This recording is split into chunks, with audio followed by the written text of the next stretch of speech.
Hello, it's Stephen Grinnell from Interex Pain Clinic and Energy Medicine, and I wanted to update you on some issues with footwear. This is issues that I've had myself. One of the problems was at the weekend and one was this morning. Both very different and both relevant to if you've got plantar fasciitis. So the first one was at the weekend. I've been working quite hard on looking at building myself up and getting ready for an Everest trek next year. So I've got 12 months to get fit and get used to walking, particularly in these things, walking boots. Now, the challenge that I had at the weekend was that I started to have quite a lot of tendon issues around my ankle, because what boots do is they stop your ankle movement. Now, these are quite expensive boots because I'm looking at doing a trek to Everest, so I'm breaking them in. But they've got special supports for the ankle, so when you actually put your foot in and tie them up really, really tight, you can hardly move your ankle. Now, the challenge for me is that when I walk, I take quite a long stride, I walk heel toe, I have a strong dry phase, and the boot prevents you from doing that. So I had the boots nice and tight, walking in them. I'd done a few miles, and then I started to get quite a lot of ankle pain in both feet, but particularly the left one. Don't know why it was the left. So I was like, oh dear. So I had to stop. I readjusted everything, so I loosened everything off, allowed more ankle movement, and found that I've got special supports for the ankle.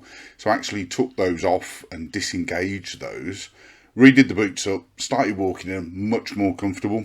So what I found is that the walking boots that I've got work brilliantly for going up very steep environments, and coming down very steep environments, so you get a lot of ankle support.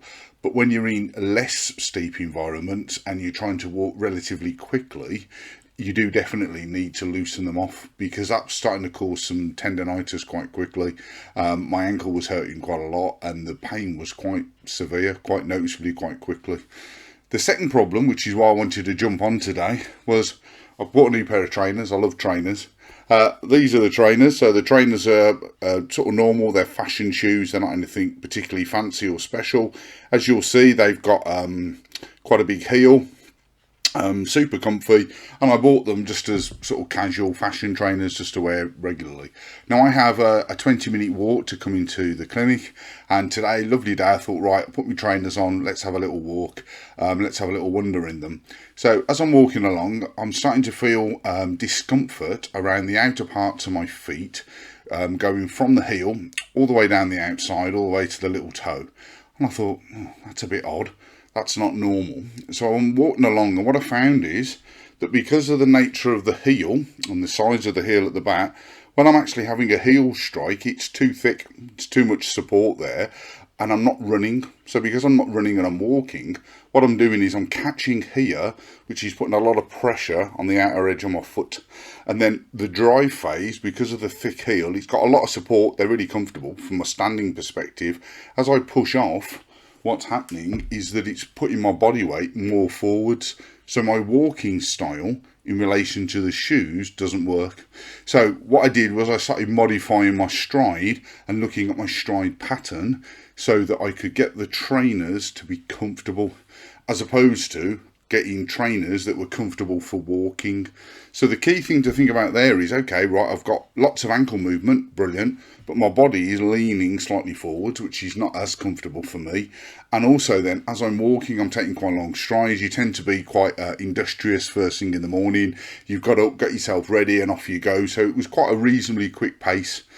As I'm walking along, that pain started to increase, and it started to increase in my right foot and then my left. And again, because I'm doing quite a lot of walking, I'm noticing this. I do a lot of rehab with individuals. So I thought, well, I've got plenty of ankle movement. As soon as I shortened the stride, it meant that it was easier to walk. So I shortened the stride quite significantly, but I then had to speed up to maintain that speed. So the trainers were promoting me to walk quite significantly different on the basis of comfort. Now, the next thing I tried, I thought, right, let's have a little jog in them. Jogging in them was absolutely brilliant, super comfortable. They're not particularly running trainers, as I said, they're fashion trainers, but the design, the ergonomics of them, the heel and the relationship to the forefoot meant that from a running perspective, they were really, really comfortable. My feet felt fine. The pain that was increasing started to decrease. So the moral of the story is I can run in these, but not walk in them quickly. and I can walk up mountains in these, but not on flat ground.